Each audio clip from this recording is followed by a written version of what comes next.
మన ప్రభువును రక్షకుడైన యేసుక్రీస్తు వారి నామములో ఈ మాటలు వింటున్న ఆత్మీయ కుటుంబ సభ్యులందరికీ నా యొక్క హృదయపూర్వక వందనాలు. ఈరోజు నా కోసం ఆత్మీయ కార్యక్రమానికి మిమ్మల్ని అందరినీ ప్రేమపూర్వకంగా ఆహ్వానిస్తూ ఉన్నాను.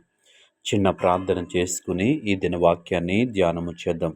పరిశుద్ధ ప్రేమగల తండ్రి, గొప్ప దేవుడా, కనికరము గల దేవ, కృపగల దేవ, నీకు వందనాలు, వేలాది స్తోత్రాలు ప్రభువా. నీ కనికరాన్ని బట్టి, నీ కృపను బట్టి ఇంతవరకు మమ్మల్ని సజీవులుగా ఉంచావు. అందుని బట్టి నీకు వందనాలు. ఈ సమయంలో నీ మాటలు వినటానికి ఆశ కలిగి ఉంటుండగా ఉదయకాల సమయంలో నీ వాక్యం ద్వారా మాతో మాట్లాడమని యేసు నామములో అడిగి వేడుకుంటున్నాము పరమ తండ్రి, ఆమేన్. రోజు దేవుని వాక్యము లూకాసు వార్త 7వ అధ్యాయము 13వ వచనము. ప్రభువు ఆమెను చూసి ఆమె యందు కనికరపడి. ఈ వాక్య భాగాన్ని మనము గమనించినట్లయితే ప్రభువు అయినటువంటి యేసుక్రీస్తు కనికరము చూపించేటువంటి దేవుడిగా మనకి కనిపిస్తూ ఉన్నాడు.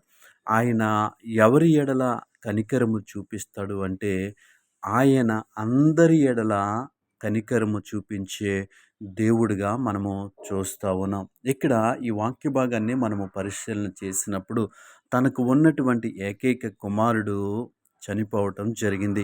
అలాంటి పరిస్థితుల్లో దేవుడు ఆమె యొక్క స్థితిని చూసి విధవరాలైనటువంటి ఆమెకి ఈ కుమారుడు తప్ప వేరొక ఆధారము లేదు, వేరొక ఆశ్రయము లేదు. అలాంటి పరిస్థితుల్లో దేవుడు ఆమె యందు కనికరపడినట్లుగా మనము చూస్తూ ఉన్నాం. ఆయన కనికరపడి ఆ యొక్క పాడెను ముట్టగా ఆ బాబు లేచి కూర్చుని మాట్లాడినట్లుగా మనము చూస్తూ ఉన్నాం. అయితే ఇక్కడ మనం గమనించినట్లయితే ప్రభువైనటువంటి యేసుక్రీస్తు కనికరపడితే ఏం జరుగుతుంది?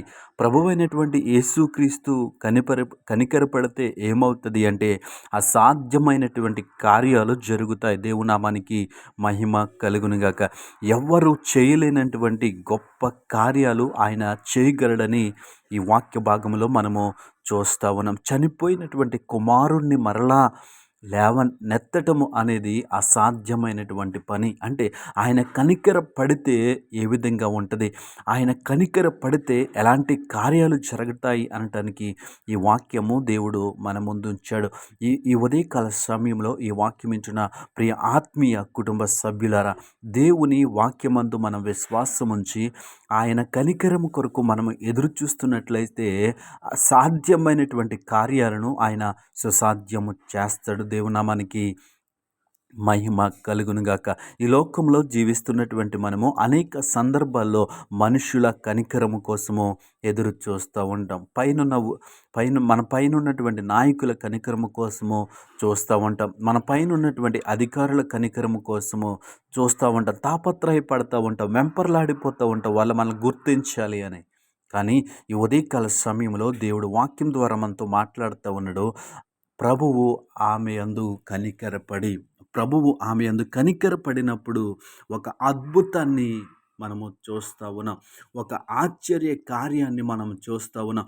ఎవరు చేయలేనటువంటి కార్యాన్ని ఆమె జీవితంలో మనం చూస్తూ ఉన్నాం. కాబట్టి ఈ వాక్యమును బట్టి మనమందరము కూడా ఎవరి కనికరము కోసం చూడాలి అంటే ప్రభువు కనికరము కోసము మనము చూసేవారిగా ఉండాలి.